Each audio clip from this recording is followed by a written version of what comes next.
রাত নেমে গেছে অনেক আগেই। রাতের নিকোষ কালো আকাশ জুড়ে ঝিরিঝিরি বৃষ্টি পড়ছে। আবির এক মনে গাড়ি চালাচ্ছে।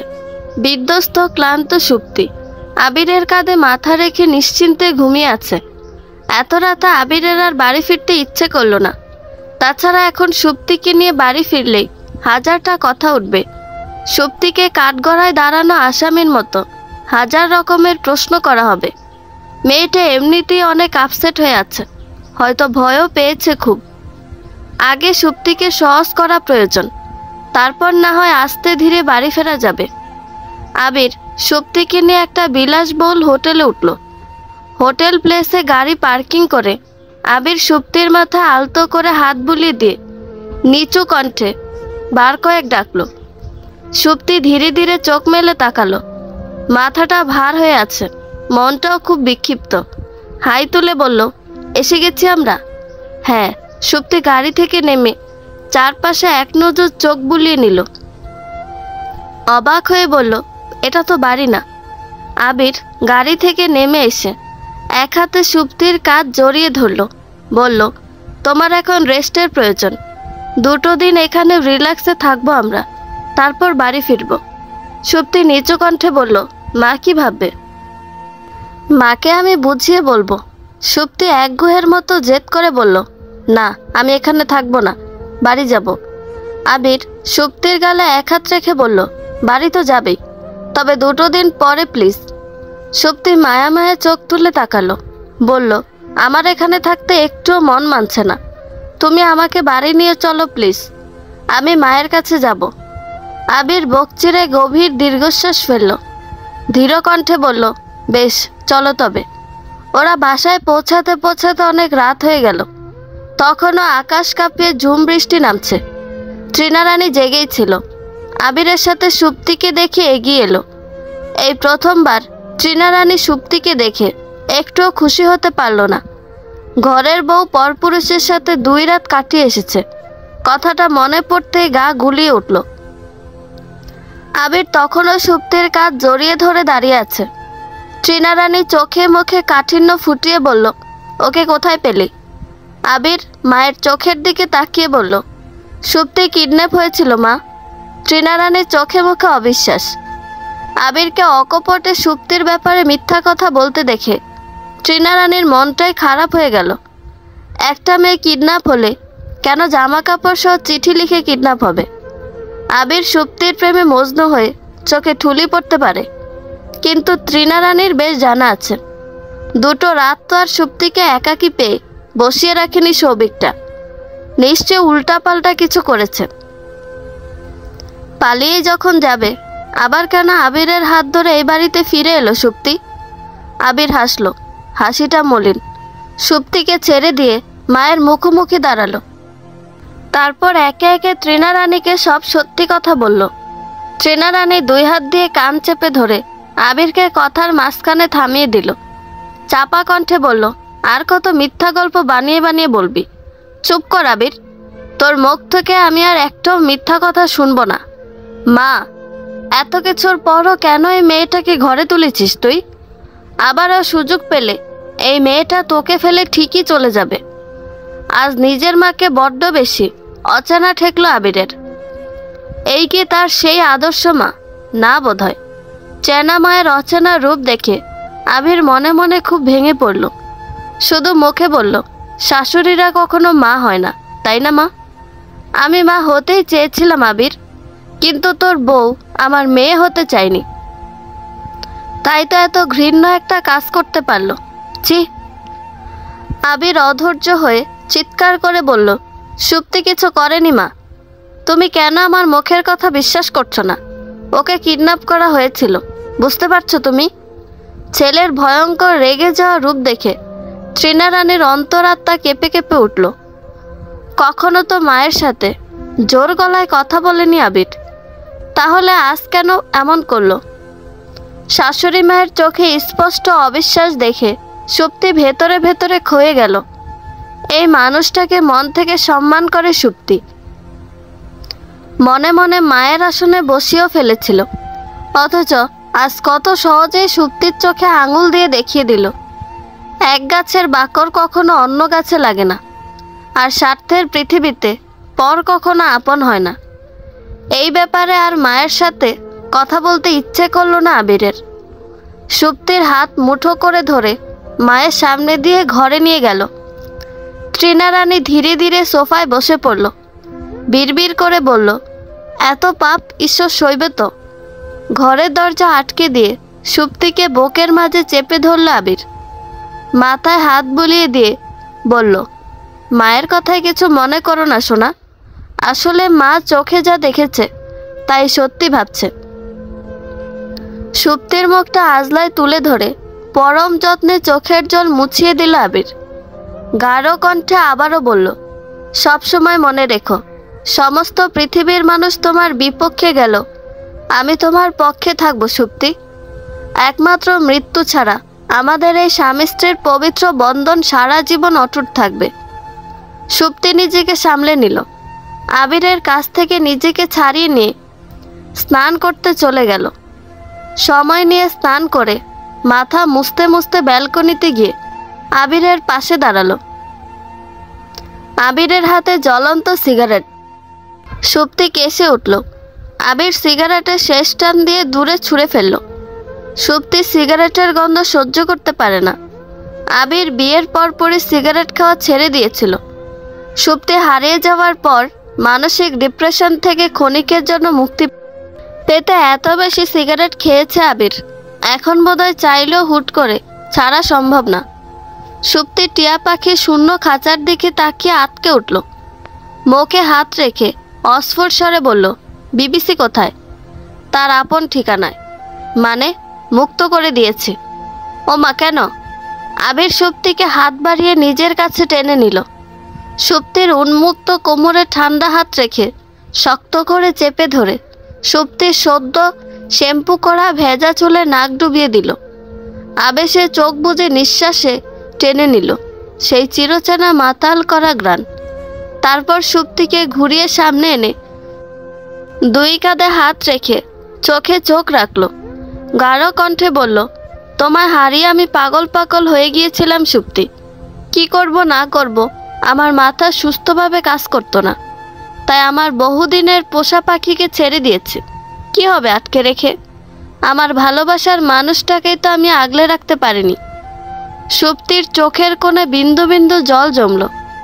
আস্তে করে মাথাটা আবিরের উন্মুক্ত বুকে গুজে দিল। এই বুকে মাথা রাখতে সব দুঃখ, কষ্ট, ভয়, হতাশা ম্যাজিকের মতো দূর হয়ে যায়। খুব শান্তি লাগে। অস্ফুট স্বরে বলল, তাই বলে তোমার প্রিয় পাখিটাকে এইভাবে ছেড়ে দেবে? বিবিসিকে এতদিন শুধু শুধু নিজের কাছে আটকে রেখে কষ্ট দিয়েছি সুপ্তি। সব নির্হারা পাখিরই দিন শেষে আপন নিরে ফিরে যেতে ইচ্ছে করে। মুক্ত আকাশে মনের সুখে ডানা মেলে উঠতে ইচ্ছে করে। এতদিন না বুঝে স্বাধীন পাখিটাকে পরাধীন জীবন দিয়ে বড্ড ভুল করেছি। তুমি আমার জীবন থেকে ক্ষণিকের জন্য হারিয়ে না গেলে আমার এই উপলব্ধিটা হয়তো কোনো দিনও হতো না। উত্তরে সুপ্তি কিছু বলল না। আবির বলল, মায়ের কথায় মন খারাপ করো না সুপ্তি। মা চোখে যা দেখেছে তাই সত্যি মনে করছে। খুব শীঘ্রই মায়ের ভুল আমি ভেঙে দেব। তুমি দেখো। না, মন খারাপ করিনি। আবির বলল, চলো খেয়ে নিবে। খিদে নেই। অল্প কিছু খাবে? না, আমি এখন নিচে যাব না প্লিজ। আবির আর কথা বাড়ালো না, চলে গেল। সুপ্তি ব্যালকনিতেই দাঁড়িয়ে রইল। এতক্ষণ মুষলধারে ঝুম বৃষ্টি নামলো, এখন একটু কমে এসেছে। তবে টিপ টিপ করে একধারে বৃষ্টি পড়ছে। বৃষ্টির ছোট ছোট কণা সুপ্তিকে বারংবার ভিজিয়ে দিয়ে যাচ্ছে। সুপ্তি কখনো বা জলের উষ্ণ স্পর্শে কেঁপে কেঁপে উঠছে। আবির কিছুক্ষণ পরে হাতে খাবারের থালা আর জলের গ্লাস নিয়ে ব্যালকনির দোলনায় এসে বসলো। সুপ্তির হাত টেনে ধরে পাশে বসিয়ে দিল। তারপর নিজেও খেলো, সুপ্তিকেও জোর করে খাইয়ে দিল। খাওয়ার পর্ব শেষ করে হাত মুখ ধুয়ে দোলনায় আড়াআড়িভাবে শুয়ে পড়ল আবির। সুপ্তিকে বুকে টেনে নিল। সুপ্তিও আবিরের বুকে মাথা রেখে নিজের শরীরের সমস্ত ভরটুকু আবিরের শরীরে ছেড়ে দিল। দুজনই সারা রাত জেগে জেগে বৃষ্টি বিলাস করল। স্বচ্ছ বৃষ্টির জলের সাথে সুপ্তির মন খারাপ ভাবটাও একটু একটু করে ধুয়ে মুছে বিলীন হয়ে গেল। সুবর্ণা রানী এক মনে ভাত খাচ্ছিল। ধীর পায়ে দীপ্তি মায়ের পাশের চেয়ারে এসে আস্তে করে বসল। মায়ের প্লেটে আরেক চামচ ভাত তুলে দিয়ে বলল, খাও মা। সুবর্ণা রানী মাথা ঝাঁকিয়ে বলল, আর দিস না, এত খেতে পারবো না। দীপ্তি গ্লাসে জল ভরে মায়ের সামনে বাড়িয়ে দিল। বলল, দিদি ফিরে এসেছে মা। সুবর্ণা রানী বিষম খেলো। গলায় ভাত আটকে কাশতে কাশতে অবস্থা খারাপ হয়ে গেল। একটু ভয় ভয় করে লাগলো। প্রাণ পরে স্বাভাবিক থাকার চেষ্টা করে আমতা আমতা করে বলল, সে তো ভালো কথা। মায়ের মাখানো ভাতের দিকে এক পলক তাকালো দীপ্তি। ধীর কণ্ঠে বলল, এই যে ভাতটা খাচ্ছ না মা, এই ভাতের চালটাও দিদির বাবার টাকায় কেনা। আমাদের নিত্যদিনের বাজার খরচ, আমার পড়াশোনার খরচ, বাবার ঔষধ, তোমার শখের টুকিটাকি কেনাকাটা, এমনকি আমার বিয়ের খরচটা পর্যন্ত দিদির বাবার টাকায় হয়েছে। অথচ তুমি দিদির সাথে এত বড় অন্যায়টা কেন করলে মা? সত্যিটা দিদি কখনো জানতে পারলে এর পরিণাম কি হবে একবারও ভেবে দেখেছ? সুবর্ণা রানী উত্তেজিত হয়ে গেল। তোতলাতে তোতলাতে বলল, কি কি করেছি আমি? সেদিন যখন তুমি সবাইকে লুকিয়ে দিদির ব্যাগটা অচেনা এক মহিলার হাতে তুলে দিয়েছিলে, আমি প্রথমে বুঝিনি জানো, ভেবেছি ব্যাগ হয়তো ছিঁড়ে গেছে তাই সেলাই করতে দিচ্ছ। অনেক পরে বুঝেছি ওই ব্যাগের আসল রহস্য। সৌভিক খারাপ মা, শুধু খারাপ বললে ভুল হবে, ও আস্ত একটা নরপিচাস। জেনে শুনে ওদের সাথে কেন হাত মিলালে তুমি? এতে তোমার কি এমন লাভ হয়েছে বলো তো আমাকে? যার বাবার টাকায় খাও, ফুটানি করে চলো, তাকে আদর না করতে একটু স্নেহও তো করতে পারতে মা। সুবর্ণা রানী ঝরঝর করে কেঁদে দিল। অস্ফুট স্বরে বলল, বিশ্বাস কর, আমি সত্যিই জানতাম না সুপ্তিকে ওই জানোয়ারটা নিয়ে পালিয়ে যাবে। আমি তো অন্য একটা কারণে এই কাজটা করেছি। দীপ্তি মায়ের চোখের দিকে তাকিয়ে দৃঢ় কণ্ঠে বলল, সেই কারণটাই তো জানতে চাচ্ছি মা। ঠিক কী কারণে এত বড় জঘন্য ঘৃণ্য একটা কাজ করলে তুমি? সুবর্ণা রানী শাড়ির আঁচল দিয়ে চোখের জল মুছে নিলেন। তারপর দীর্ঘশ্বাস ফেলে বলতে শুরু করলো, সুপ্তি যেদিন হারিয়ে যায় তার একদিন আগে আবিরের প্রথম স্ত্রী ফোন দিয়ে আমার কাছে অনেক কান্নাকাটি করেছে। সে নাকি তার ভুল বুঝতে পেরেছে, আবারও আবিরের সংসারে ফিরে আসতে চায়। আমি প্রথমে পাত্তা দেইনি, বারবার ফোন কেটে দিয়েছি। পরে আমাকে এমনভাবে বলল, আমি কাজটা না করে থাকতে পারিনি। দীপ্তি উত্তেজিত হয়ে বলল, কি বলেছে মা? আমাকে বলল, আপনি কার জন্য এত মায়া করছেন, যেখানে আপনার ভাইয়ের মেয়ের জন্য পেটের মেয়ে সুখে নেই। তারপরও আপনি ভালো মানুষই করে সুপ্তির সংসার বাঁচাতে চাচ্ছেন। তাছাড়া আমি তো সুপ্তিকে কিছুই করব না, শুধু 2 দিন নিজের কাছে আটকে রাখবো। আপনাকে একটা চিঠি দেওয়া হবে, আপনি সেই চিঠিটা সুপ্তির ঘরে খুব সাবধানে রাখবেন। আর সুপ্তির কাপড়ের ব্যাগটা সবার চোখে ফাঁকি দিয়ে আমার কাছে পৌঁছে দিবেন। সবাইকে শুধু বিশ্বাস করাতে সুপ্তি পালিয়ে গেছে, ব্যাস। তারপর বাকিটা আমি সামলে নেব। পরের মেয়ের জন্য এত দরদ না দেখিয়ে শুধু নিজের মেয়ের কথা ভাবুন। ভুলে যাবেন না, সুপ্তির জন্যই দীপ্তি আজ ঘর ছাড়া, অথচ সেই সুপ্তি আজ কত সুখে আছে, আর দীপ্তিটা সব হারিয়ে নিঃস্ব হয়ে ঘুরে বেড়াচ্ছে। মা হয়ে কিভাবে সহ্য করছেন আপনি? মেয়েটার কথা শুনে তখন আমার কি যে হলো, আমি ঠিক ভুল না ভেবেই এই কাজটা করে বসেছি। দীপ্তি বলল, যে তোমাকে ফোন দিয়েছিল সে দাদার বউ না মা, হতে পারে সৌভিকের কোনো মেয়ে বন্ধু। তোমাকে দাদার বউ সেজে কথা বলেছে, কারণ আমি আরও আগেই শুনেছি আবির দাদার বউ আরেকটা বিয়ে করে সুখে শান্তিতে সংসার করছে, সেই ঘরে একটা বাচ্চাও আছে। তখন বুঝিনি, বিশ্বাস কর আমার কথা। তাছাড়া আমি চিঠিটা পড়েও দেখিনি, তাতে কি লেখা ছিল আমার বিশ্বাসে কি এসে যায় মা? দিদি যখন তোমার মুখোমুখি দাঁড়িয়ে এই একই প্রশ্ন করবে, তখন কি জবাব দেবে বলো তো? দিদির চোখে চোখ রাখতে পারবে তো মা? সুবর্ণা রানীর বুকের ভেতর চিনচিনে ব্যথা অনুভব করছে। মাখানো ভাত ওভাবেই পড়ে আছে, খাওয়ার আর রুচি হলো না। মনের ভেতর ভয়ের বাসা বেঁধেছে, মুখটা শুকিয়ে একটুখানি হয়ে গেছে।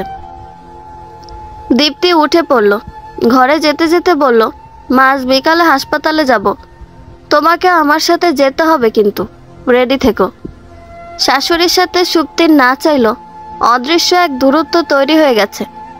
তৃণারানী এখন আর সুপ্তির হাতের বানানো চাটুকু পর্যন্ত খান না, কথাও বলে মেপে মেপে। সুপ্তি যদি যেচে 10টা কথা বলে তবে তৃণারানী 2টো কথার উত্তর দেয়। তবে আবির সুপ্তিকে খুব সাপোর্ট করে, বলে মন খারাপ করো না, একদিন সব কিছু ঠিক হয়ে যাবে। দুজনের ভালোবাসাও যেন আরও দৃঢ় হয়েছে, সম্পর্কের টান মজবুত হয়েছে। সেই ঘটনার পর আবির স্বর্ণ ছাড়ায় সুপ্তিকে নিয়ে যেতে চেয়েছিল। সুপ্তি আর কোনো আগ্রহ দেখালো না, শুধু মলিন কণ্ঠে বলেছে, আর আমি কখনোই ওই বাড়িতে যাব না। তুমি তো আমাকে বিশ্বাস করো, আমি এতেই খুশি। এই কথার পর আর কোনো কথা থাকে না। যেখানে সুপ্তি যেতে চায় না সেখানে আবির আর জোর করেনি। নারী নির্যাতনের মামলায় ফেঁসে সৌভিকের জেল হয়েছিল, কিন্তু বেশি দিন জেলে থাকতে হয়নি। সৌভিকের বাবা উকিল ধরে ঘুষ খাইয়ে ছেলের জামিন করিয়েছে। শত হলো একটা মাত্র ছেলে তার, তাকে তো আর ফেলে দেওয়া যায় না। তবে সৌভিকের চাকরি চলে গেছে, সেই থেকে ছেলেটা কেমন যেন হয়ে গেল।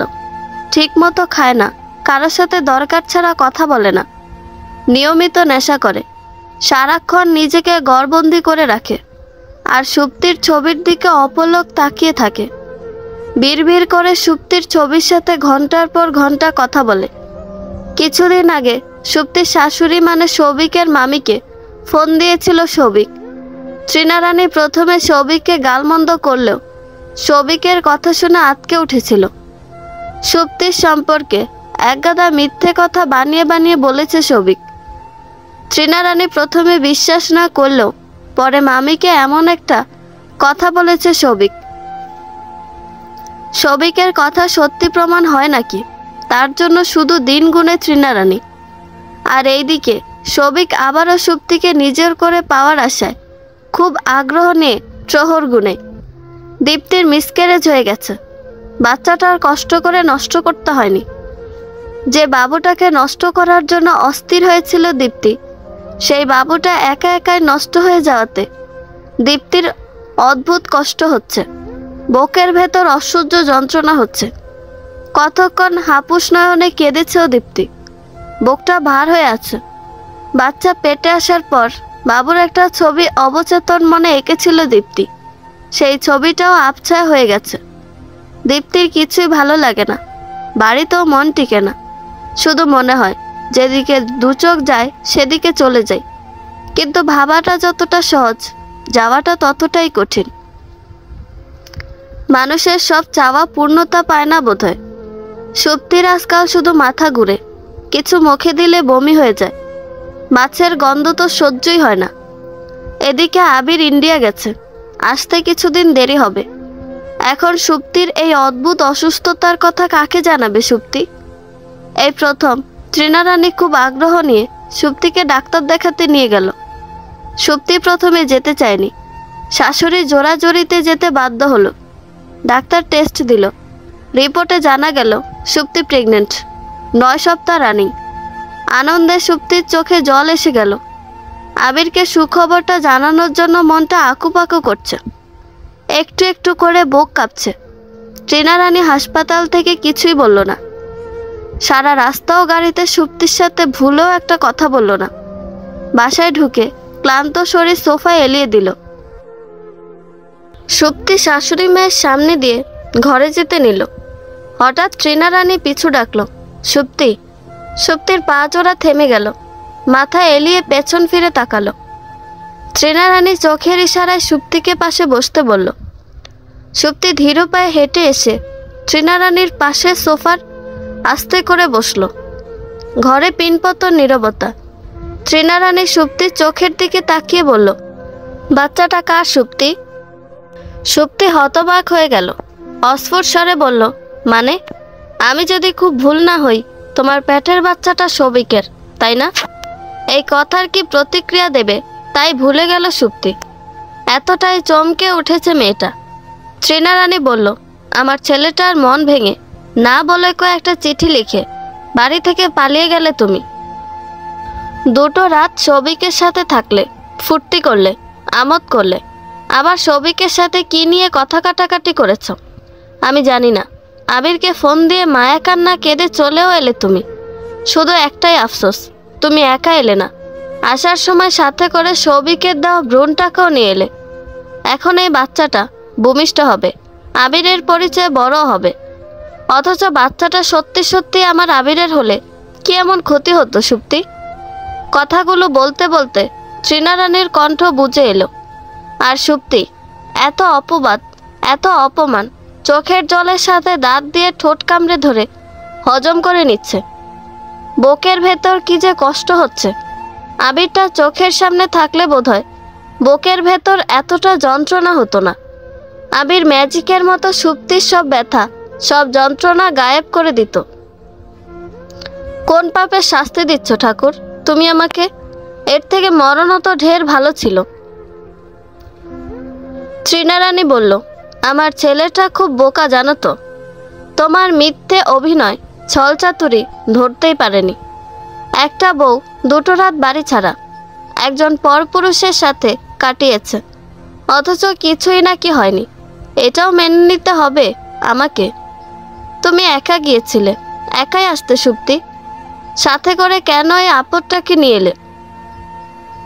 শেষের কথাটা বলল সুপ্তির পেটের দিকে 1 আঙুল তাক করে।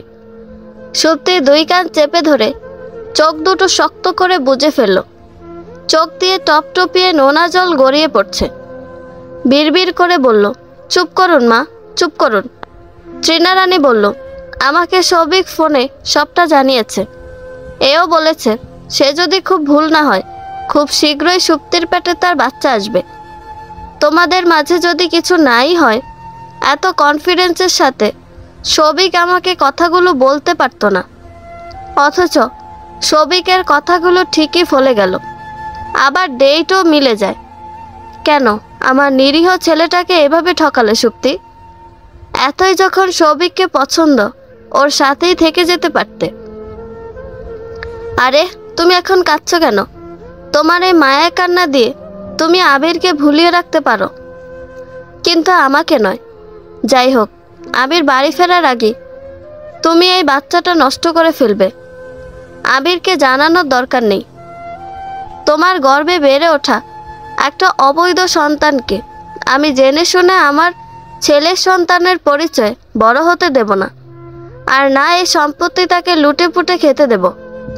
এত পাপ ধর্মে সইবে না সুপ্তি। সুপ্তি চিৎকার করে কেঁদে দিল। হাঁটু মুড়ে বসে তৃণা রানীর পা দুটো জড়িয়ে ধরল। তৃণা রানীর পায়ের পাতায় সুপ্তির মাথা ঠেকিয়ে কাঁদতে কাঁদতে বলল, মাগো, না জেনে এত বড় মিথ্যা অপবাদ দিবেন না আমাকে। এই বাচ্চাটার কারণ মা ও আবিরের সন্তান। তৃণা রানী পা ঝাড়া দিয়ে উঠে দাঁড়ালো। চিৎকার করে বলল, আমি মেনে নিলাম ও আবিরের বাচ্চা। তাহলে সৌভিক আগেই বলল কিভাবে খুব শীঘ্রই তোমার পেটে তার বাচ্চা আসবে এবং সুপ্তি বাচ্চাটাকে আবিরের পরিচয় বড় করবে? শুধু তাই নয়, ডেটটাও ঠিক ঠিক মিলে গেছে। সব কিছু তো আর কাকতালীয় হতে পারে না সুপ্তি। যদি সত্যি আমার আবিরের সংসার করার ইচ্ছে থাকে, তাহলে আমি এই বাচ্চা কিছুতেই রাখতে দেব না। আর যদি ভুলেও বাচ্চাটা রাখার চিন্তা ভাবনা করো, তাহলে দরজা খোলা আছে, আসতে পারো। সুপ্তি চোখের জল মুছে নিল। এই পৃথিবীর মানুষগুলো শক্তের ভক্ত, নরমের জম। এতদিন মুখ বুজে সব অপবাদ, অপমান মেনে নিয়েছে সুপ্তি। এখন থেকে আর সহ্য করবে না। সুপ্তি তৃণা রানীর চোখের দিকে তাকিয়ে দৃঢ় কণ্ঠে বলল, আপনি না মানলেও সত্যিটা কখনো মিথ্যা হয়ে যাবে না মা। আমি বাচ্চাও নষ্ট করব না, আর আবির না ফেরা পর্যন্ত এই বাড়ি থেকেও কোথাও যাব না। তৃণা রানী রাগে কাঁপতে কাঁপতে বলল, কেন বাচ্চা নষ্ট করবে না তুমি? ও তো আমার আবিরের বাচ্চা নয়, অন্যের অবৈধ সন্তান। আমি কেন জেনে শুনে আমার ছেলের পরিচয় বড় হতে দেব? সুপ্তি চিৎকার করে বলল। চুপ করুন মা। তৃণারানী কেঁপে উঠল, অস্ফুট স্বরে বলল, ছি ছি, এত অধপতন তোমার! তুমি তুমি আমায় ধমকাচ্ছ? ভুলে যেও না সুপ্তি, সম্পর্কে আমি তোমার শাশুড়ি হই। সুপ্তি একটুখানি বিদ্রুপ করে হাসল। হাতের মধ্যমা আঙুল দিয়ে চোখের কোণে জলটুকু মুছে নিয়ে শীতল কণ্ঠে বলল, আপনিও ভুলে যাবেন না মা, সম্পর্কে আমি আপনার ছেলের বউ হই। তখন থেকে আপনি আমাকে মিথ্যা অপবাদ দিচ্ছেন, কটু কথা শোনাচ্ছেন। এমনকি আবিরের সন্তানকে কত সহজেই আপনি অবৈধ সন্তান বলছেন। আপনার কাছে কি প্রমাণ আছে মা যে এই বাচ্চা সৌভিকের? একসাথে কখনো শুতে দেখেছেন আমাদের? তৃণারানী কানে আঙুল গুজল, ঘৃণা ভরে সুপ্তির দিকে তাকালো, অস্ফুট স্বরে বলল, ছি ছি ছি, আমার ভাবতেও ঘৃণা লাগছে। তোমার মতো নির্লজ্জ একটা মেয়েকে আমি বড় শখ করে আমার আবিরের বউ করে এনেছিলাম। আমারও ঘৃণা লাগে মা, যখন আপনার মুখে বারবার শুনি আমার পেটের বাচ্চা অন্য কারো। আমি তো এত কথা শুনবো না সুপ্তি। হাসপাতালে থাকতেই সৌভিককে খবর দিয়েছি, ও আসছে। বাকি কথা সৌভিক এলেই না হয় বলো তুমি। ভয়ে সুপ্তির অন্তরাত্মা পর্যন্ত কেঁপে উঠল, মুখটা শুকিয়ে একটুখানি হয়ে গেল।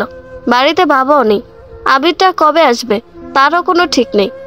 ফাঁকা বাড়িতে তৃণারানীর আশকারায় ওই সাইকোটা এসে যদি সুপ্তির সাথে উল্টোপাল্টা কিছু করার চেষ্টা করে, আর ভাবতে পারে না সুপ্তি। মস্তিষ্ক বিবশ হয়ে আছে, শরীরে বিন্দুমাত্র শক্তি নেই, মনের দিক থেকেও ভেঙে পড়েছে খুব।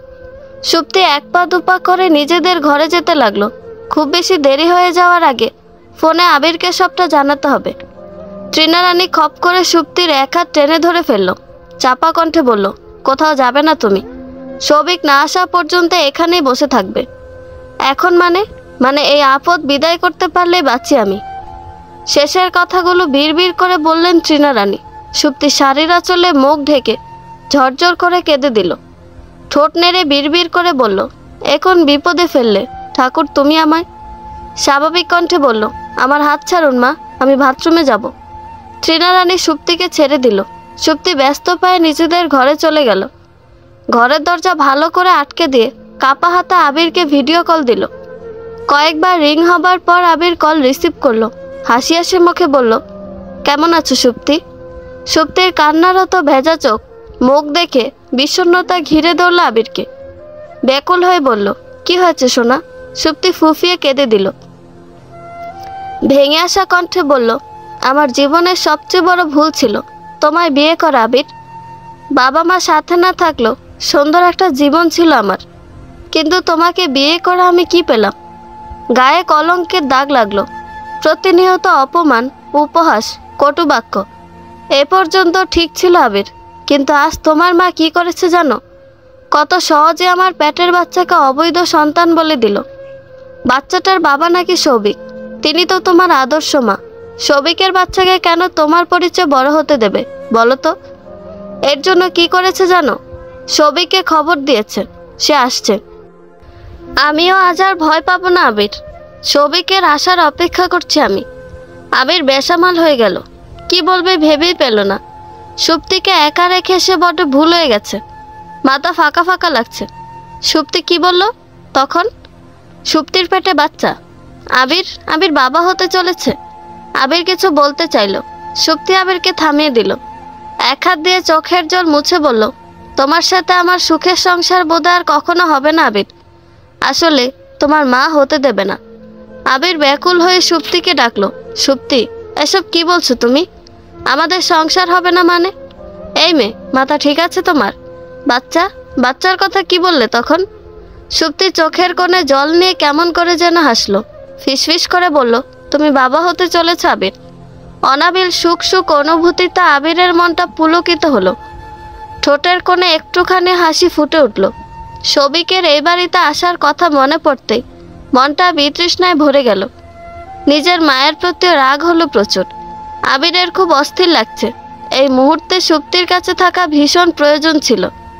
এখন কি করবে আবির? মাথা সুস্থভাবে কাজ করছে না। দাঁত দিয়ে নিচের ঠোঁট কামড়ে ধরে গভীর মনোযোগ দিয়ে কি যেন ভাবলো। বুক ভরে দম নিয়ে বলল, আমার কথা মন দিয়ে শোনো তুমি। সৌভিক একটা সাইকো, তার উপর ইদানিং নিয়মিত নেশা করে, কখন কি করবে তার কোনো ঠিক নেই। তুমি কিন্তু ভুলো ওর সামনে যাবে না, আমি দেখছি কি করা যায়। সুপ্তি অধৈর্য হয়ে বলল, কি দেখবে তুমি? আমার ভালো লাগছে না, তুমি চলে এসো প্লিজ। আমার তো মন চাচ্ছে এখনই তোমার কাছে ছুটে চলে যেতে। যাবো বললে তো আর যাওয়া যায় না, যেতেও তো বেশ কয়েক ঘন্টা সময় লাগবে। মাথা ঠান্ডা করো প্লিজ, আমি আছি তো। আজ যদি আমার কিছু হয়ে যায় আবির, তোমার মা দায়ী থাকবে। ফোনের ওপাশে আবির চমকে উঠল। আর কিছু বলার আগেই লাইন কেটে গেল।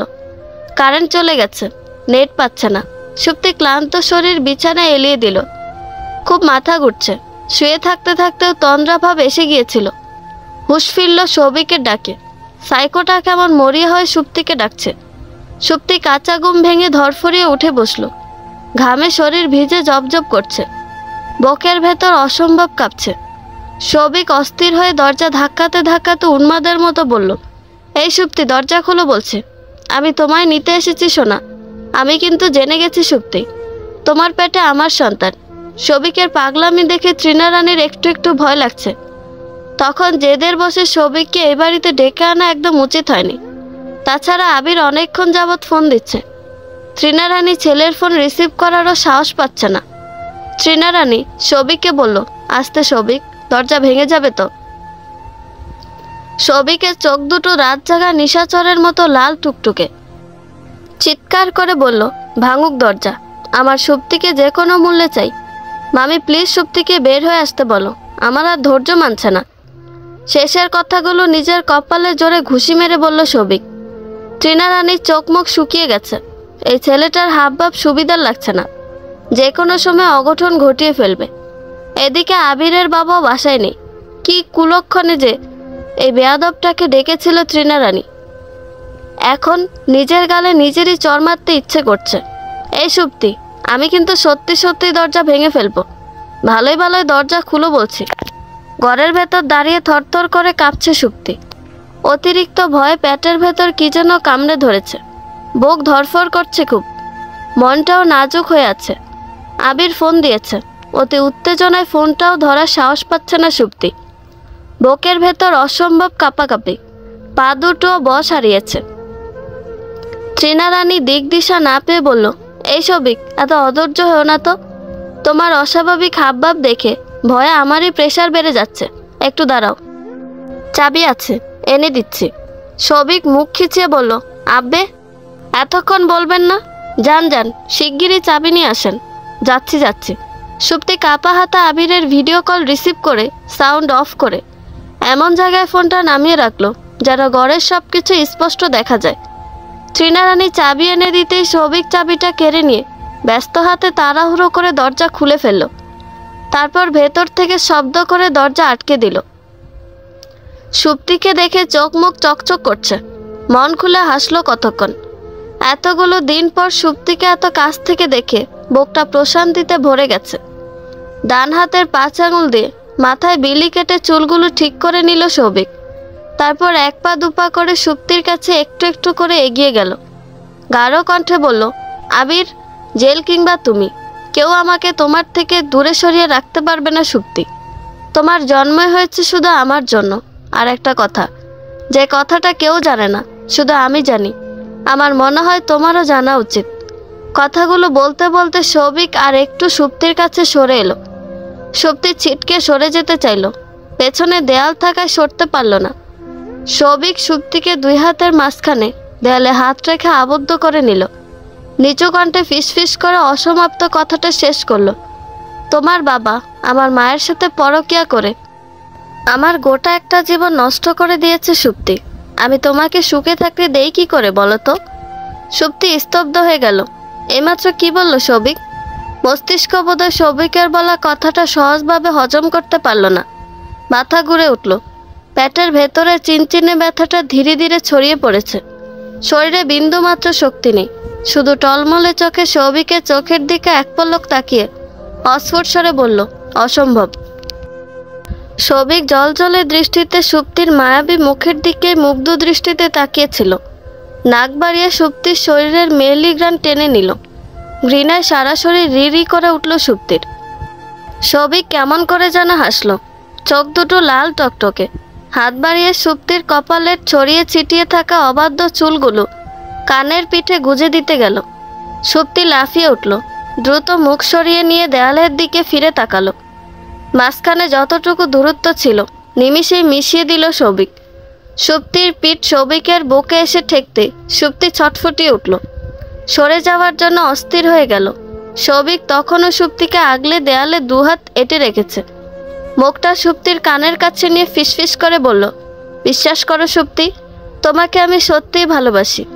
আমার ভালোবাসা এক বিন্দু খাদ নেই। আমি তো জানতামই না ওই খারাপ লোকটা তোমার জন্মদাতা। যখন জেনেছি, আমার মাথায় এক মুহূর্তের জন্য আকাশ ভেঙে পড়েছিল। পৃথিবীতে লক্ষ লক্ষ কোটি কোটি বাবা মা থাকতে আমার দুজন কেন বেছে বেছে খারাপ মানুষের ঘরেই জন্ম নিলাম? বলো তো সুপ্তি, তুমি যখন প্রথম অষ্টমঙ্গলায় স্বর্ণছাড়া গেলে আমিও গিয়েছিলাম। তোমার হাতের লেখা একটা ডায়েরি ঘেটে তোমার বাবার ছবি পেয়েছিলাম। পাশে লেখা ছিল আমার বাবা। সেদিন তোমার হাতের লেখা একটা পেজও ওই ছবিটা আমি চুরি করে নিয়ে আসি। তারপর খোঁজ নিয়ে জানতে পারি আমি যাকে সন্দেহ করছি সেই লোকটাই এই লোক। সুপ্তি হেসকি তুলে কাঁদছে। সৌভিকের উষ্ণ স্পর্শ কাঁটার মতো ফুটছে শরীরে। বাবার ওপর অনেক অভিমান অভিযোগ ছিল সুপ্তির, কিন্তু কখনো ঘৃণা করেনি। কিছু কিছু বাবা মায়ের ভুলের শাস্তি বোধহয় সন্তানদের মাথা পেতে নিতে হয়, চাইলেও এড়িয়ে যাওয়া যায় না।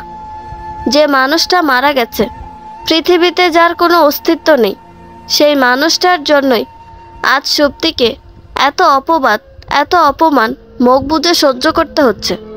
সুপ্তির চোখের জল মুছে নিল, হাত জোর করে বলল, আমার বাবার পাপের শাস্তি আমি মাথা পেতে নিলাম। বাবার হয়ে ক্ষমাও চাচ্ছি। সৌভিক বলল, শুধু ক্ষমাতে কি এসে যায় সুপ্তি? তুমি আমার শৈশব কৈশোর যৌবনের সোনালি দিনগুলো ফিরিয়ে দিতে পারবে? পারবে আমার নষ্ট হয়ে যাওয়া ঘুণে ধরা এলোমেলো জীবনটাকে পুনরায় গুছিয়ে দিতে? সুপ্তি জোর করে সৌভিকের কাছ থেকে নিজেকে ছাড়িয়ে নিল, বলল, আপনার মাও কিন্তু কম দোষী নয়। ওনার জন্য আপনার জীবনটা নষ্ট হয়ে গেছে। আপনি শুধু শুধু আমাকে দায়ী করছেন কেন? আমি তোমাকে দায়ী করছি না সুপ্তি, আমার তোমাকে যে কোনো মূল্যে লাগবে। তুমি চলো প্লিজ আমার সাথে। আমি ব্রোড থেকে অনেক অনেক বেশি ভালোবাসবো তোমায়। সুপ্তি দৃঢ় কণ্ঠে বলল, মরে যাব, তবু আমি আপনার সাথে যাব না। হঠাৎ সৌভিক উন্মাদের মতো সুপ্তির গাল দুটো চেপে ধরল, চিৎকার করে বলল, কি বললে তুমি? মরে যাবে? মরে যাবে? আর একবার বলো। আরে মরে যাওয়া কি এতই সহজ? আমার দেহে এক বিন্দু রক্ত থাকতে আমি তোমায় বাঁচিয়ে রাখবো সুপ্তি। আমি ভালো নেই সুপ্তি, আমি ভালো নেই।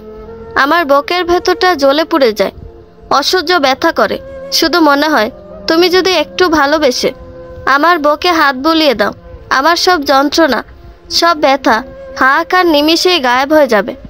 ফোনের ওপাশে আবির সব কিছু দেখছে শুনছে, কখনো কখনো চিৎকার করছে। আবির দিশেহারা হয়ে দেয়ালে ঘুষি মেরে হাতটা ব্যথা করে ফেলেছে। জানোয়ারটা কিভাবে সুপ্তির কোমল গাল দুটো চেপে ধরেছে। এই স্পর্শটুকু আবিরের সহ্য হচ্ছে না। বুকের ভেতর অসহ্য ব্যথা করছে, নাজুক মনটাও ছটফট করছে খুব। আজ বাড়ি থাকলে নিজের হাতে সৌভিককে খুন করে ফেলতো আবির, পরে জেল ফাঁসি যা হয় হতো।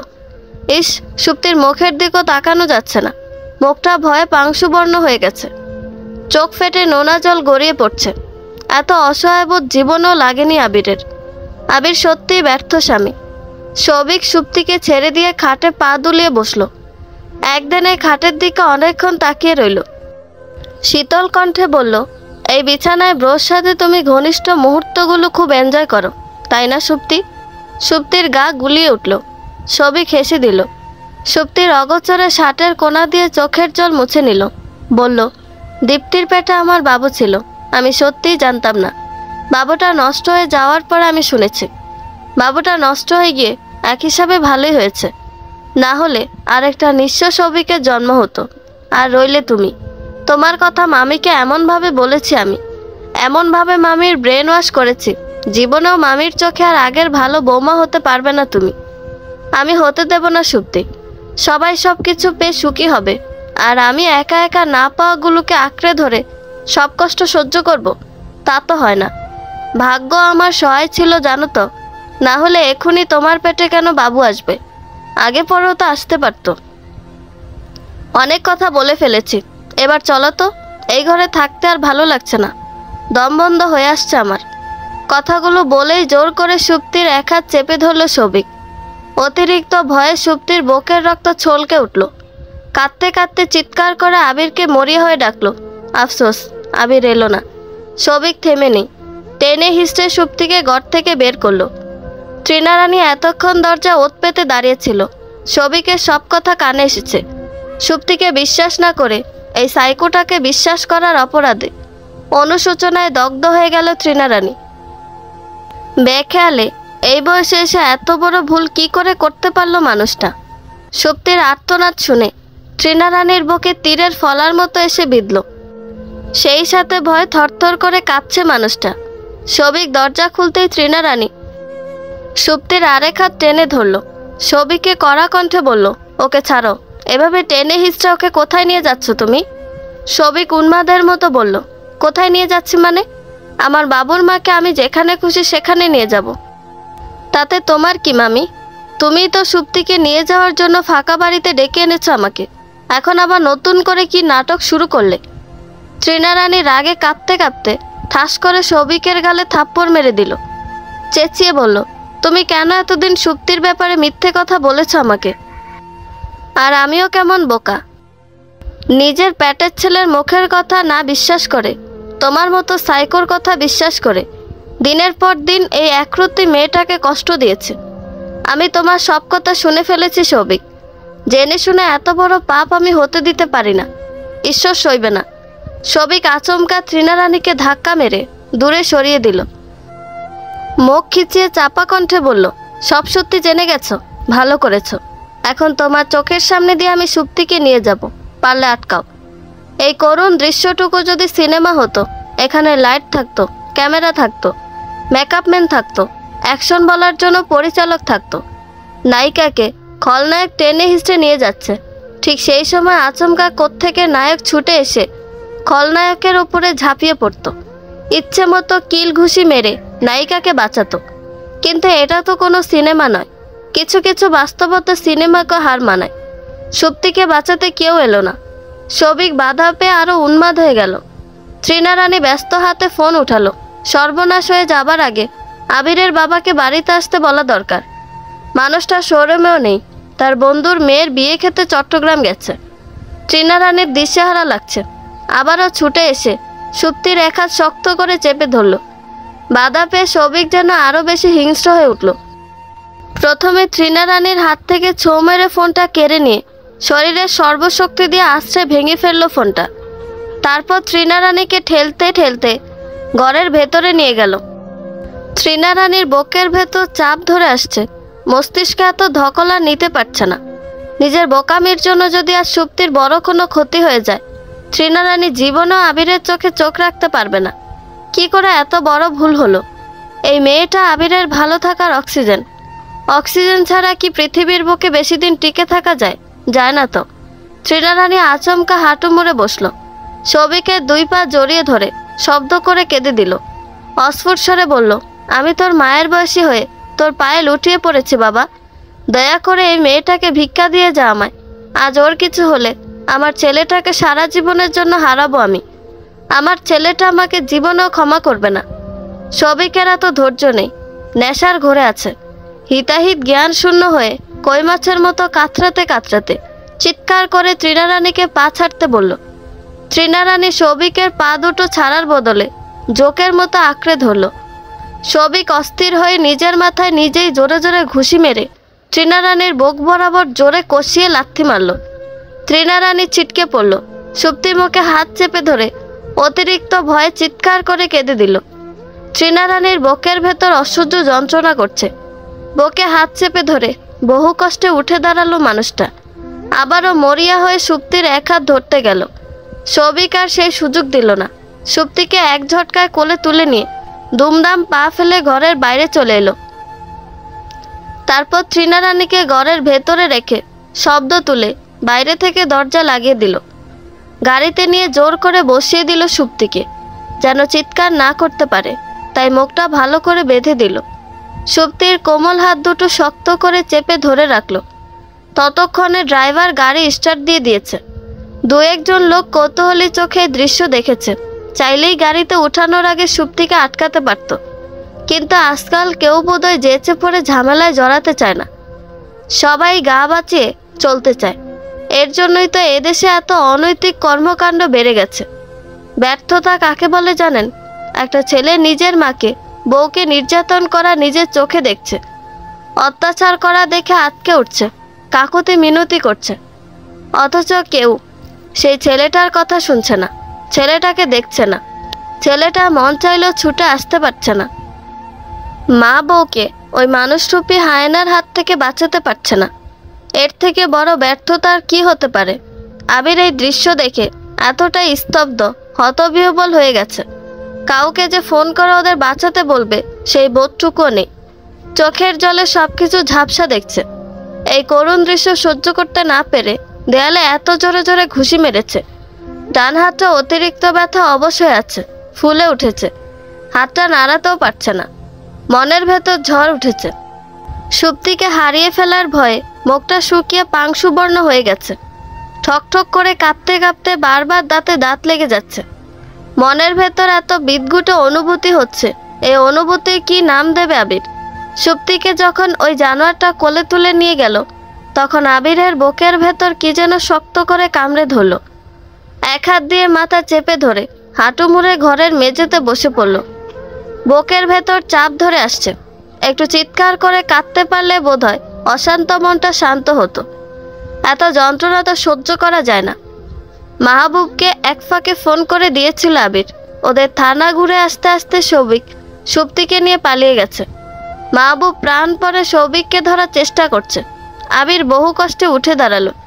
এলোমেলো হাতে ভিসা, পাসপোর্ট সহ দরকারি জিনিসপত্র নিয়ে রুম থেকে বেরিয়ে গেল। গাড়িতে বসে সৌভিকের নম্বরে পাগলের মতো ফোন দিল। ফোনটা বারবার বন্ধ দেখাচ্ছে। বড্ড ভয় হচ্ছে। দুশ্চিন্তায় মাথা ফেটে যাচ্ছে। যদি বাচ্চাটার কোনো ক্ষতি করে ফেলে সৌভিক। আর কিছু ভাবতে পারে না আবির। মস্তিষ্ক বিবশ হয়ে যায়। আবির ডাটা চালু করে মেসেঞ্জারে নক দিল সৌভিককে। লাগাতার মেসেজ দিতেই থাকলো। সৌভিকের আইডি অ্যাক্টিভ নেই। আবিরের দিশেহারা লাগছে। বুকের ভেতর চাপা কষ্ট, হাহাকার নিয়ে গাড়িতে স্থির হয়ে বসে থাকা যায় না। সৌভিক সুপ্তিকে ওদের পুরনো আমলের রংচটা একতলা বাড়িতে নিয়ে গেল। বাড়িটা উপশহরের গ্রাম সাইডে। বাড়িতে এখন আর কেউ থাকে না। পরিত্যক্ত ভাঙাচোরা বাড়িটা বছরের বেশিরভাগ সময় তালাবন্ধ থাকে। আশেপাশে জনবসতি কম। এক পাশে শুধু ইট বিছানো রাস্তা, আর বাড়ির দুই পাশে শুধু ধান ক্ষেত আর ধান ক্ষেত। খেতে বর্ষার জলে টইটম্বুর। আসার সময় মায়ের ঘর থেকে এই বাড়ির চাবিটা চুরি করে নিয়ে এসেছিল সৌভিক। ওরা গাড়ি থেকে নামতেই সৌভিকের কথা মতো ড্রাইভার গাড়িটা নিয়ে সাই করে ছুটে চলে গেল। আর সৌভিক সুপ্তিকে টানতে টানতে বাড়ির ভেতরে নিয়ে গেল। তালা খুলে একটা রুমে সুপ্তিকে নিয়ে ঢুকে পড়ল। তারপর ভেতর থেকে তালা বন্ধ করে দিল ঘরটা, যেন সুপ্তি ছুটে না পালাতে পারে। কাঁদতে কাঁদতে সুপ্তির চোখ মুখের অবস্থা খারাপ হয়ে গেছে। মুখের বাঁধন খুলে দিতে বুক ভরে দম নিল সুপ্তি। সৌভিক জলের বোতলটা সুপ্তির মুখের সামনে তুলে ধরল। গলা শুকিয়ে চৌচির, তবুও সুপ্তি জলের বোতলটা ছুঁয়েও দেখল না। শুধু ঘৃণা ভরে এক পলক সৌভিকের মুখ পানে তাকালো। সৌভিক নিজের বুকটা এক হাতে চেপে ধরে বলল, ওভাবে তাকিও না সোনা, তোমার ঘৃণ্য চাউনি সহ্য হয় না আমার। সুপ্তি ফুঁসে উঠল, চিৎকার করে বলল, আমি আবিরের কাছে যাব। সৌভিক দু চোখ বুজে ফেলল। দাঁত দিয়ে নিচের ঠোঁট কামড়ে ধরে বুনো জঙ্গলি রাগটা বহু কষ্টে দমন করলো। রক্তলাল চোখে সুপ্তির দিকে তাকালো। চাপা কণ্ঠে গর্জে উঠে বলল, আবির, আবির, আবির, কি আছে ওই আবিরের মাঝে? বলো, কি এমন আছে? শেষের কথাটা চিৎকার করে বলল সৌভিক। তারপর ছুটে গিয়ে সুপ্তির গাল দুটো মুচড়ে ধরল। মাথা জাকিয়ে রাগে হিসিয়ে বলল, আমাকে খারাপ হতে বাধ্য করো না সুপ্তি, এর ফল খুব খারাপ হবে কিন্তু। শেষের কথাটা সুপ্তির পেটের দিকে তাকিয়ে বলল সৌভিক। ব্যথায় কুকড়ে গেল সুপ্তি, তবুও টু শব্দটিও করার সাহস পেল না। সৌভিক সুপ্তিকে ছেড়ে দিয়ে চেয়ারে গিয়ে বসল। দৃঢ় কণ্ঠে বলল, তোমার বাবাও খারাপ, আমার মাও খারাপ, অথচ খারাপ নিকৃষ্ট বাবার মেয়ে হয়ে তুমি কত সুখে আছো, আর আমি? হাত বাড়িয়ে সুপ্তিকে কাছে টেনে নিল সৌভিক।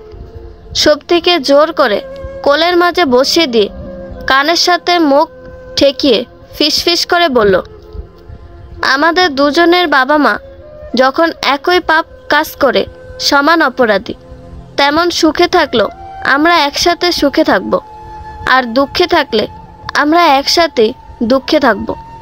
আজকের পর থেকে আমাদের কেউ আলাদা করতে পারবে না, কেউ না। সুপ্তি ছটফট করছে। সৌভিক এত জোরে চেপে ধরেছে সুপ্তিকে, নড়াচড়া করারও বিন্দুমাত্র শক্তি পেল না মেয়েটা। সুপ্তিকে ওইভাবেই ঝাপটে ধরে প্যান্টের পকেট থেকে ফোন বের করলো সৌভিক। ডাটা চালু করতেই টুংটাং শব্দ তুলে একগাদা মেসেজ এসে জমা হলো সৌভিকের ফোনে। এত মেসেজ পড়ার ধৈর্য নেই সৌভিকের। সরাসরি আমিরকে ভিডিও কল দিল। আমির 1 সেকেন্ডও সময় নিল না, দ্রুত ফোন রিসিভ করলো। সুপ্তিকে কান্নারত অবস্থায় সৌভিকের কোলে বসে থাকতে দেখে আমিরের বুকের ভেতর তোলপাড় শুরু হলো। অবুঝ মনটা বিষণ্ণতায় ভরে গেল, চোখ দুটো ছলছল করে উঠল। সৌভিক আমিরের দিকে তাকিয়ে কেমন করে যেন হাসলো, বলল, কেমন আছো ব্রো? মনে মনে ভয়ঙ্কর একটা গালি দিল আবির, তবে মুখে কিছু বলার সাহস পেল না। যদি আবিরের সাথে জেদ করে সুপ্তির সাথে উল্টোপাল্টা কিছু করার চেষ্টা করে, রেগে গেলে চলবে না, মাথা ঠান্ডা রাখতে হবে আবিরকে। সুপ্তি ফোনের স্ক্রিনে আবিরকে দেখে শব্দ করে কেঁদে দিল, বলল, আমাকে প্লিজ নিয়ে যাও আবির, আমার দম বন্ধ হয়ে আসছে। সৌভিক অস্থির হয়ে সুপ্তির গায়ে মাথায় হাত বুলিয়ে দিল। এই বিদঘুটে দৃশ্যটুকু আবিরের সহ্য হলো না, দু চোখ বন্ধ করে ফেলল। সৌভিক অস্থির হয়ে বলল, কেন দম বন্ধ হয়ে আসছে তোমার? আমি আছি তো। আবির বলল, এই সৌভিক, তাকা আমার দিকে ভাই, ওই মেয়েটা আমার বউ, আমার অনাগত সন্তানের মা, ওর সাথে তুই এতটা অন্যায় করতে পারিস না। সৌভিক বলল, ও তোমার বউ হওয়ার আগে ও আমার মায়ের প্রেমিকের মেয়ে ব্রো, এতে ওর তো কোনো হাত নেই। তুই আমার লক্ষ্মী ভাই না, ওকে ছেড়ে দে না সোনা। না ব্রো না, তোমার এই আবদারটা আমি রাখতে পারবো না। তুমি আমার কষ্টটা বুঝবে না ব্রো। আসলে কি বলো তো, আদর্শ মায়ের ছেলেরা কখনো পরকীয়া আসক্ত মায়ের ছেলেদের কষ্টটা বোঝে না। যে বয়সে মায়ের আঁচল চেপে ধরে মায়ের শরীরের গন্ধ মেখে ঘুমানোর কথা ছিল আমার, সেই বয়সে একাকী বন্ধ ঘরে ভয়ে আতঙ্ক কাঁদতে কাঁদতে ঘুমাতে হতো আমাকে। আর আমার মা কি করতো জানো? পাশের ঘরে তার সো কল্ড বয়ফ্রেন্ডের সাথে গভীর পরকীয়ায় লিপ্ত থাকতো। ওর বাবা আমার গোটা একটা জীবন নষ্ট করে দিয়েছে ব্রো। তোর মায়েরও তো দোষ ছিল সৌভিক। আমার মায়ের দোষ তো অবশ্যই ছিল, কিন্তু আমি ব্যর্থ সন্তান ব্রো। আমার মাকে শত চেষ্টা করেও শাস্তি দিতে পারিনি। কি করে শাস্তি দিতাম? মা তো 9টা মাস গর্ভে রেখেছে আমাকে, 2 বছর মাতৃদুগ্ধ খাইয়ে বড় করেছে। এই একটা জায়গায় বাধা পড়ে গিয়েছি ব্রো। মানলাম সুপ্তির বাবা খারাপ ছিল, এতে সুপ্তির কি দোষ বল? ও তো আর ওর বাবাকে খারাপ হতে বলেনি। সুপ্তির একটাই দোষ, ওর পাপি বাবার সন্তান হয়েও ও কেন এত সুখে আছে। আমি তো একা একা কষ্ট সহ্য করব না ব্রো। তুমি ভালো ছেলে, 1টা 2টো বউ গেলে আরও 10টা বউ পাবে, কিন্তু আমাকে কেউ ভালোবাসবে না ব্রো। কেউ ভালোবাসে না আমাকে। আমার ভালোবাসার মানুষটাকে নিয়ে আমাকে একটু ভালো থাকতে দাও না ব্রো, প্লিজ একটু সুখে থাকতে দাও। আবির অধৈর্য হয়ে গেল। এতক্ষণ বহু কষ্টে ঠান্ডা মাথায় কথা বলল, আর পারছে না, নিজের হাত কামড়াতে ইচ্ছে করছে। সৌভিক আবিরকে দেখিয়ে সুপ্তির গালে জোর করে চুমু খেলো। আবির চিৎকার করে উঠল, এই কুত্তা, ওকে ছেড়ে দে বলছি। আমি আসলে কিন্তু তোকে জ্যান্ত পুঁতে ফেলবো। সৌভিক মাথা জাগালো, ঠোঁটের কোণে হাসি ফুটে উঠল। চুচু শব্দ তুলে বলল, আমায় খুন করে ফেলবা ব্রো? এত সহজ বুঝি? আচ্ছা করো খুন, এখন তোমার বইয়ের ঠোঁটে চুমু খাবো, দেখি তুমি আমাকে কি করো। সুপ্তি চট করে নিজের ঠোঁট দুটো দুই হাত দিয়ে চেপে ধরল। সৌভিক ধস্তাধস্তি করেও সুপ্তির হাত দুটো সরাতে পারল না। সুপ্তির পেটের ভেতর এক হাত রাখলো সৌভিক। ধীরে ধীরে পেটের চাপ বাড়তে লাগলো। সুপ্তি ব্যথায় কুকড়ে ওঠে, মুখ থেকে হাত সরিয়ে নিল। ভীতু কণ্ঠে বলল, আমার বাচ্চাটার কোনো ক্ষতি করিস না, তাহলে চুমু খেতে দাও সোনা। আবির চেঁচিয়ে বলল, তুই পাগল হয়ে গেছিস সৌভিক। সত্যিই আমি পাগল হয়ে গেছি ব্রো, শুধু পাগল না, উন্মাদ হয়ে গেছি। তোমার বউকে এখন আমি তোমার সামনে সামনে মন ভরে আদর করব, ভালোবাসবো। সহ্য করতে পারবে তো তুমি? সৌভিক সুপ্তির মায়াবী মুখটা ঘুরিয়ে নিজের দিকে টেনে নিল। সুপ্তির উত্তপ্ত নিঃশ্বাস সৌভিকের চোখে মুখে উপচে পড়ছে। সৌভিক ভেতরে ভেতরে বেসামাল হয়ে যাচ্ছে। হাত দিয়ে সুপ্তির কপালের ছড়িয়ে ছিটিয়ে থাকা অবাধ্য চুলগুলো খুব যত্ন করে কানের পিঠে গুজে দিল। সুপ্তি চোখ মুখ শক্ত করে অনুভূতি শূন্য হয়ে বসে রইল। ফোনের ওপাশে আবির পাগলের মতো চিল্লাচ্ছে আর সৌভিককে বিশ্রী ভাষায় গালাগালি দিচ্ছে। এতে যেন সৌভিকের উন্মাদনা আরও বেড়ে গেছে। সুপ্তিকে এত কাছে পেয়ে সুপ্তির উত্তপ্ত নিঃশ্বাস গায়ে মেখে সমস্ত শরীর টকবক করে ফুটছে। নিজের মুখটা বাড়িয়ে সুপ্তির ঠোঁটের খুব কাছে নিয়ে যেতে রিভলভারের শব্দ শুনে চমকে উঠল সৌভিক। গোর কেটে গেছে। সুপ্তিকে ছেড়ে দিয়ে ব্যস্ত পায়ে জানালার পাশে চলে গেল। খুব সাবধানে জানালার পাল্লা খুলে উকি দিয়ে দেখল পুরো বাড়ি পুলিশে ছেয়ে ফেলেছে। এত পুলিশ দেখে সৌভিক ঘাবড়ে গেল। চোখ দুটো কোটর থেকে বেরিয়ে আসতে চাইল। রাগে জেদে ক্ষোভে ফুঁসে উঠল জেদি একগুঁয়ে রকচটা ছেলেটা। জানালা ভালো করে বন্ধ করে দিয়ে বহু কষ্টে স্বাভাবিক হওয়ার চেষ্টা করেও ব্যর্থ হলো সৌভিক। তবে সুপ্তির মায়া মায়া মুখের দিকে বেখেয়ালে এক পলক তাকাতে গা চিরবিরে বুনো রাগটা নিমিষেই মাটি হয়ে গেল। ফোনটা হাতে তুলে নিল। আবিরের দিকে তাকিয়ে বিষণ্ণ কণ্ঠে বলল, কাজটা তুমি ভালো করলে না ব্রো, কাজটা তুমি ভালো করলে না। কথাটুকু শেষ করে চট করে ফোন কেটে দিল সৌভিক। তারপর হাঁটু মুড়ে সুপ্তির সামনে বসলো। দুই হাত বাড়িয়ে দিয়ে মন কেমন করা কণ্ঠে বলল, আমায় একটু নিজে থেকে জড়িয়ে ধরবে সুপ্তি? ভালোবেসে না হোক, করুণা করেই না হয় ধরো প্লিজ সোনা। সৌভিকের চোখের কোণ ভিজে উঠেছে। বেহায়া চোখ দুটো আজ বিদ্রোহ করছে। চোখের নোনা জল কিছুতেই বাধা মানছে না।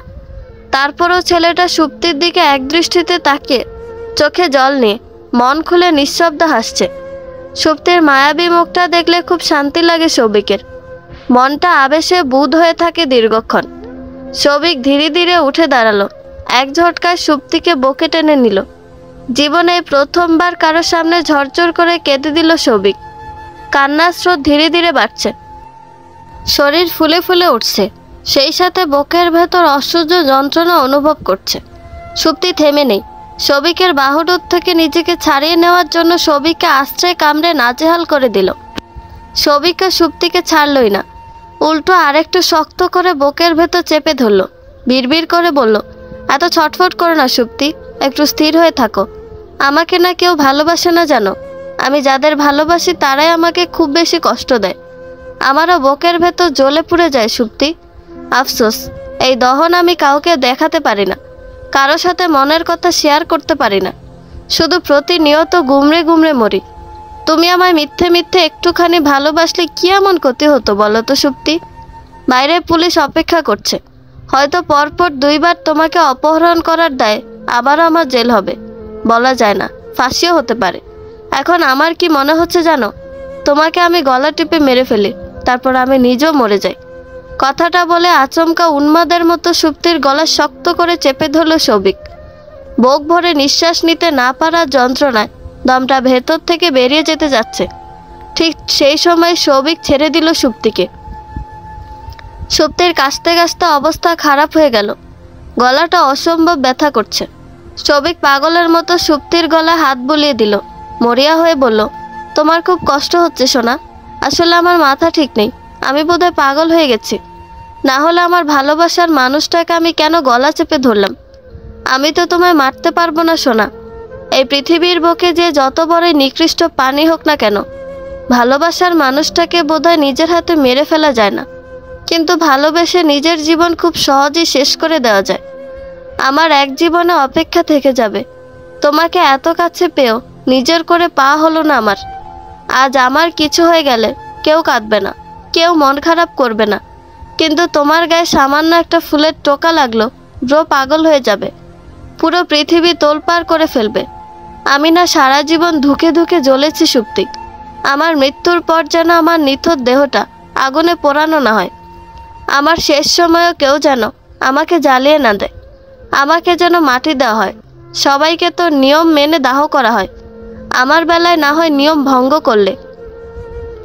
ছোটবেলায় গল্প ছলে মা বলতো আমরা নাকি সবাই মাটির মানুষ, মাটির মানুষকে মাটির ভেতরে রাখলে কিছু হবে না সুপ্তি। সবই কথাগুলো বলতে বলতে আচমকা এত জোরে বুকের ভেতর চেপে ধরেছে সুপ্তিকে। সুপ্তির দম বন্ধ হয়ে আসছে, হাঁসফাঁস লাগছে খুব। সবিকে সে খেয়াল থাকলে তো শেষবারের মতো সুপ্তিকে বুকের ভেতর পিষে ফেলল সবিক। সুপ্তির শরীরের ওমটুকু গায়ে মেখে সুপ্তিকে ছেড়ে দিল। কাপা হাতে সুপ্তির গাল দুটো আজলায় তুলে ধরল, তারপর খুব যত্ন করে সুপ্তির কপালে চুমু এঁকে দিয়ে ছেড়ে দিল। শার্টের হাতা দিয়ে ভেজা চোখ দুটো মুছে আবারও মন ভরে দুনয়ন জুড়িয়ে দেখে নিল সুপ্তিকে। ব্যাকুল হয়ে বলল, শুধু একবার বলো ভালোবাসি, প্লিজ সোনা। সুপ্তি কিছুই বলল না, যেন মুখে কুলু পেটেছে।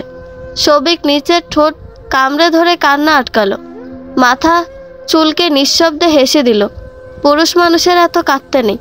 তারপরও অবাধ্য চোখ দুটো বারবার ঝাপসা হয়ে উঠেছে। বিড়বিড় করে বলল, আমি না অনেক দিন ঘুমাই না সুপ্তি। একটা মানুষ বছরের পর বছর না ঘুমালে কি মাথা ঠিক থাকে? তুমি বলো, আমারও তো ঘুমাতে ইচ্ছে করে। ঘুমের ওষুধ খেলেও ঘুম হয় না ইদানিং, অচেতন হয়ে পড়ে থাকি শুধু। শেষ কবে আরাম করে ঘুমিয়েছিলাম মনেই পড়ে না। কথাগুলো বলেই হাত বাড়িয়ে জলের বোতলটা টেনে নিল সবিক। তারপর পকেট থেকে 2 পাতা ঘুমের ওষুধ বের করে একটা একটা করে ছিটতে লাগলো। সুপ্তি প্রথমে বুঝলো না এগুলো কিসের ওষুধ। সবিক একটা একটা করে ওষুধ মুখে দিয়ে জল দিয়ে গিলে ফেলে আর অদ্ভুত কণ্ঠে বলে, কাল যখন আমি থাকবো না, এই পৃথিবীর বুকে আমার নিঃশ্বাস পড়বে না, তখন কি তোমার একটুখানি মন খারাপ হবে সুপ্তি? হবে না, তাই না? সবিকের মতো নিকৃষ্ট ছেলেদের জন্য কারো মন খারাপ হয় না তো। সবাই ঘৃণা করে আমাকে, কিন্তু আমারও তো প্রিয় মানুষের ভালোবাসা পেতে ইচ্ছে করে। প্রিয় মানুষকে খড়কুটোর মতো আঁকড়ে ধরে খুব বাঁচতে ইচ্ছে করে। আচ্ছা, আমার ভাগ্য এত খারাপ কেন বলো তো? আমার ভাগ্য আমাকে কি নিষ্ঠুর বানিয়ে দিয়েছে সুপ্তি? সবিক পকেট থেকে একটা ধারালো ব্লেড বের করে নিজের ডান হাতের রক ফালা ফালা করে কাটলো আর উন্মাদের মতো চাপা কণ্ঠে বলল, এই হাতে আমার সুপ্তির গলা টিপে ধরেছে, এই হাত দিয়ে আমার সুপ্তিকে আঘাত করেছি আমি। আহারে, আমার সুপ্তিটা তখন কি কষ্ট পাচ্ছিল, বাঁচার জন্য কেমন করে ছটফট করছিল। আমারও তো কষ্ট হচ্ছে, খুব কষ্ট হচ্ছে আমার। বুকের ভেতর জ্বলে পুড়ে ছারখার হয়ে যাচ্ছে।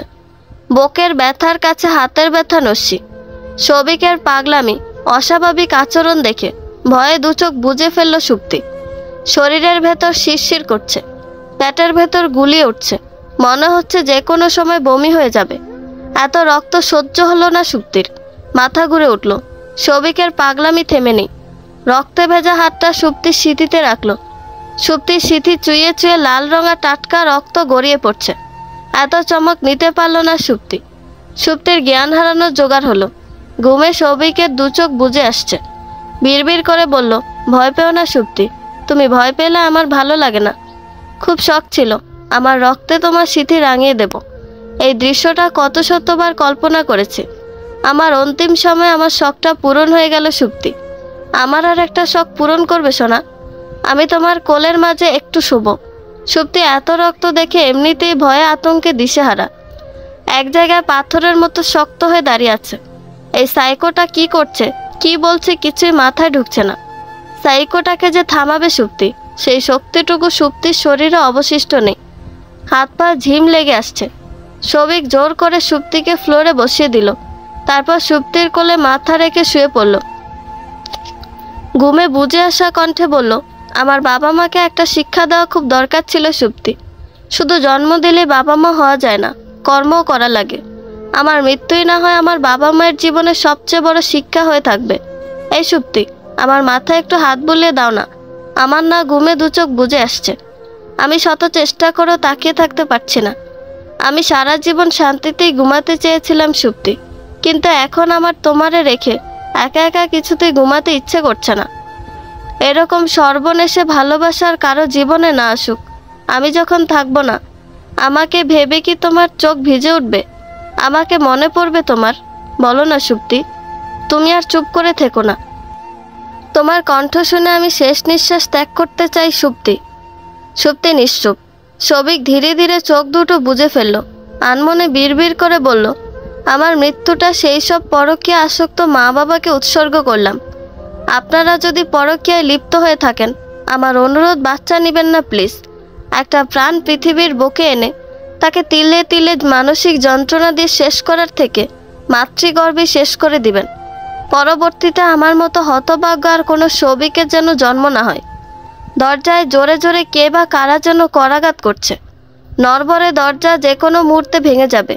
সবিক কথা বলতে বলতে একসময় থেমে গেল। আর সুপ্তি জীবনে প্রথমবার নিজের চোখে কারো মৃত্যু যন্ত্রণা এত কাছ থেকে দেখল। এত বড় মানসিক ট্রমা মস্তিষ্ক সহজভাবে হজম করতে পারল না। জ্ঞান হারিয়ে সবিকের বুকের উপরে লুটিয়ে পড়ল। ততক্ষণে পুলিশ দরজা ভেঙে ফেলেছে। ঘরে ঢুকে মাহবুব বিস্ময় চেপে বলল, ও মাই গড।